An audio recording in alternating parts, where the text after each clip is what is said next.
All right, Alexander, let's talk about this situation in Kosovo and Metohija. And we have more conflict, I guess you could say, between the NATO occupation forces and Serbs who are protesting an election, a power grab, I don't know how you want to describe it, of the Pristina government, an election which had a turnout of 3% because the majority ethnic Serbs in the north of Kosovo, they did not support the election and the election process there, and it's led to tension where we do have 50 plus ethnic Serbs injured in these clashes, and you also have NATO forces who were also injured. Yes. So with each skirmish or conflict, we're escalating more and more, and now we're actually seeing injuries and casualties, and that's a dangerous trajectory. It is an extremely dangerous trajectory, and it is exactly where we're going. And in my opinion, it has all the resemblances. This whole affair resembles more and more pre-2022 Ukraine crisis, because you have an area in northern Kosovo which is Serb-dominated, Serb-populated, I should say, not dominated. And there have been previous crises, but in April, the government in Pristina decided to impose its own system of elections there, treating this area as if it was under the control of Kosovo, knowing perfectly well that the Serb population in this part of Kosovo would not recognise any election run according to the rules dictated by Pristina, the Kosovo authorities in Pristina, because as far as they're concerned, Kosovo is a part of Serbia, and the capital of their country is not Pristina, but Belgrade. So they boycotted the elections. The government, the authorities in Pristina, decided to press forward with those elections. Bear in mind that back in 2013, there was supposed to be, and there was an agreement that there was supposed to be some kind of autonomy structure for this area of Kosovo. Of course, the authorities in Kosovo never implemented it, just as the Ukrainian authorities never implemented the Minsk agreement. So now we have a situation where these mayors were elected by this 3% of the population, or whatever it is. There's an attempt to impose them. The population, the Serb population, is strongly opposed. That has in turn led to clashes between Serb civilians and the NATO forces that are in Kosovo. And most unusually, as the situation starts to spiral out of control, NATO and the United States have actually for once criticised the Kosovo authorities for trying to impose these mayors on the population there. They're saying that it's absolutely inappropriate to force people, supposedly phony elected authorities without consent. So quite what that's all about, because up to now the United States and NATO have and the EU have consistently supported Kosovo in every conceivable respect against the Serbs. Why they've said this, whether it's an attempt to try to de-escalate the situation because they're not ready, or because there's some other factors, or because they're worried that with the situation in Ukraine not going well, they don't want a second front at the moment in Kosovo. I don't know, but the point is, if that is the reason, then the Kosovo authorities don't seem to be listening, because my impression is that they're escalating as well. And of course, the authorities in Serbia, the government in Serbia, is now also being pushed again towards taking action, which it's clear it doesn't want to take, but eventually it might be obliged to take to defend, as it would say, the Serb people in Kosovo. Yeah, Vucic actually described the policy that Kurti, the leader of Kosovo, of the administration in Pristina. He said that he is taking the Zelensky route. So he's even comparing everything that's going on to the lead up to the conflict in Ukraine. What do you think Serbia would do if things continue to escalate? Well, what do you think they could do, actually? What they could do? Well, Vucic has consistently shown intense reluctance to use the ultimate, to take the ultimate step of deploying the Serb army into these areas of Kosovo. He doesn't want to find himself in a direct confrontation with NATO and the EU, and indeed with the collective West. He's concerned that they might retaliate militarily, that they might retaliate economically, but feeling is rising high in Serbia, and I have to say, and you're perhaps more familiar with Serbia now than I am. I haven't been to Serbia for many years. I get the feeling that there will come a time when people will probably insist on taking action, that they will not want to abandon their people in Kosovo. And of course, as far as people in Serbia are concerned, as far as most of the world is concerned, as far as I am concerned, I just want to make that clear. Kosovo legally remains anyway a part of Serbia. So they will act. I think they will want to see action from their president. And of course, Vucic is an extremely guileful character. He manages to maneuver. He's managed to stay as president for a long time. But perhaps eventually the pressure will just be too much. The alternative would be that he accepts Kosovo control. The people, the Serbs, the remaining Serbs in Kosovo are driven out, because that's the only way that could end. That would create a major crisis in Serbia and perhaps a change of government there. If the war in Ukraine for the collective West was going well, do you think they would have pushed for a second front in Serbia, in Kosovo and Metohija, excuse me? Perhaps the reason they're starting to back off from a second front is because it's not going well, and to a large extent, they've been demilitarized. I mean, I'm not saying that Serbia should go up against NATO because NATO doesn't have any weapons. I'm not suggesting that. I'm just saying that perhaps NATO understands,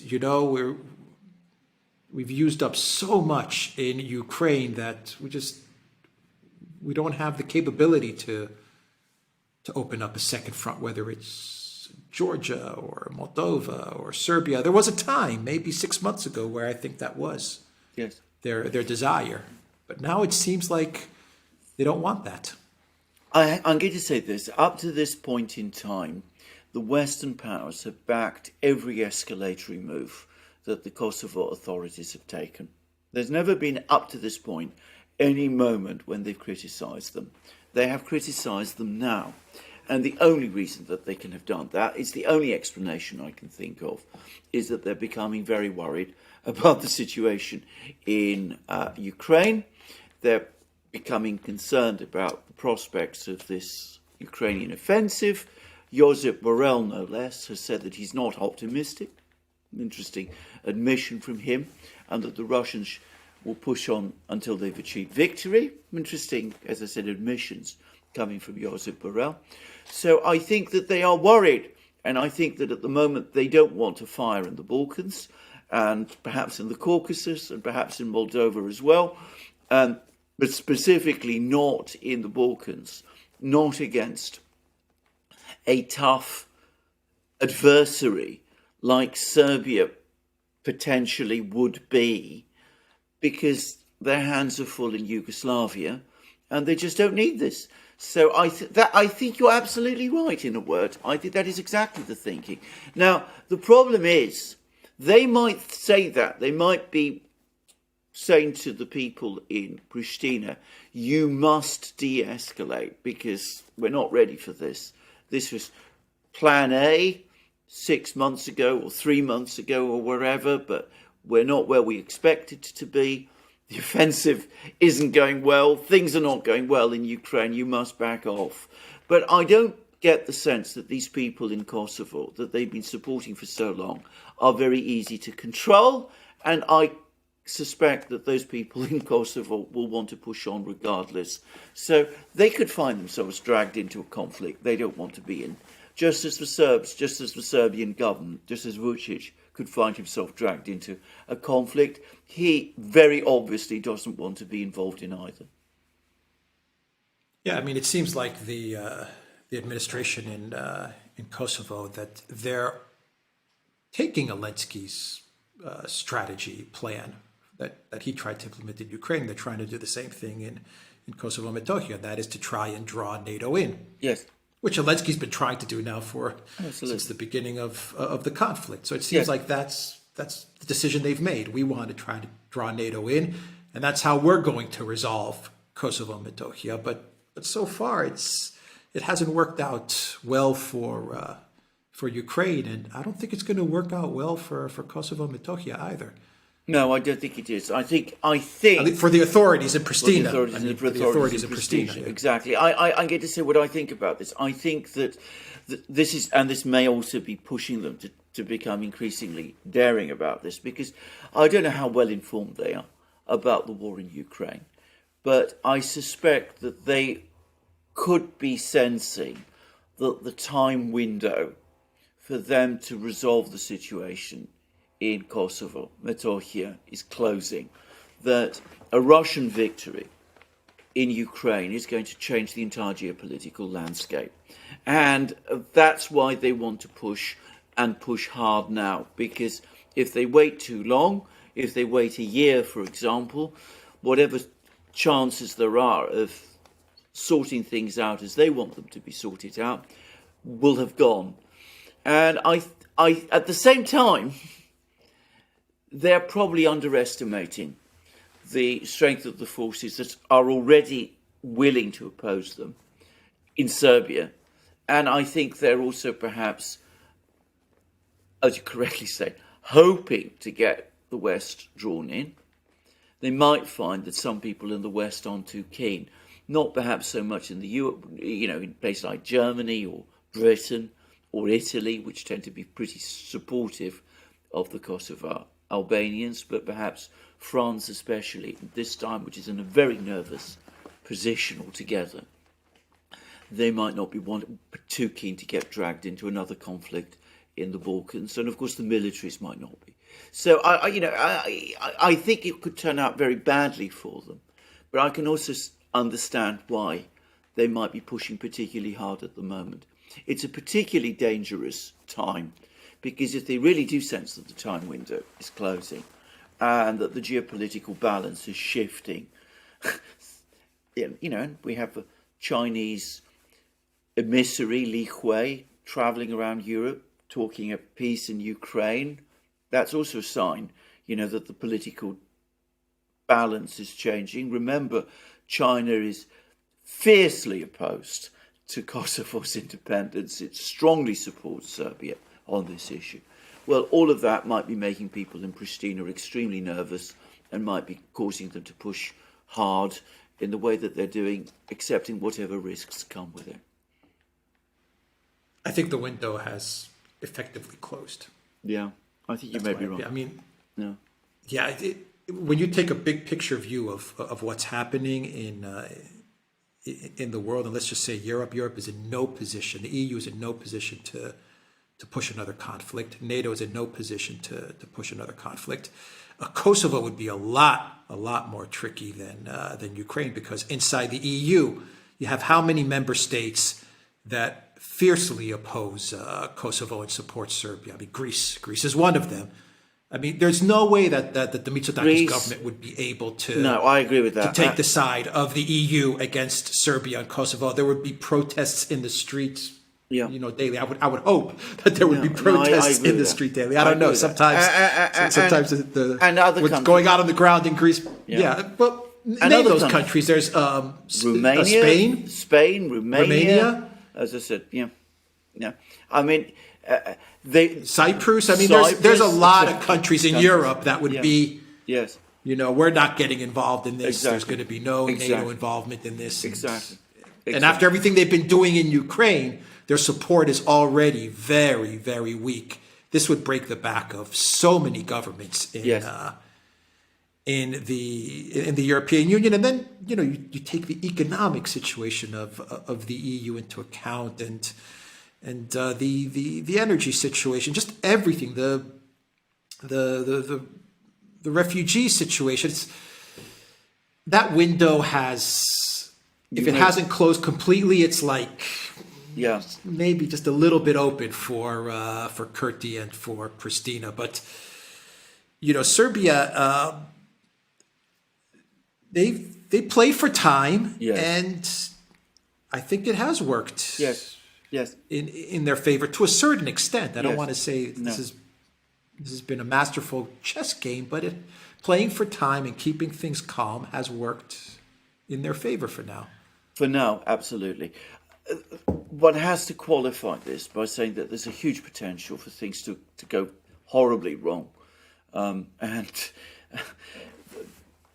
the fact of KFOR, in other words, NATO troops being attacked and getting into fights, and in some cases getting beaten up, by the way, by angry Serb civilians, is that must be making a lot of soul-searching and difficult pictures in Western capitals. And of course, they don't. If you look at their statements, they seem to be at a loss to know quite what to do in this situation. Well, they are occupation forces. Absolutely, yes.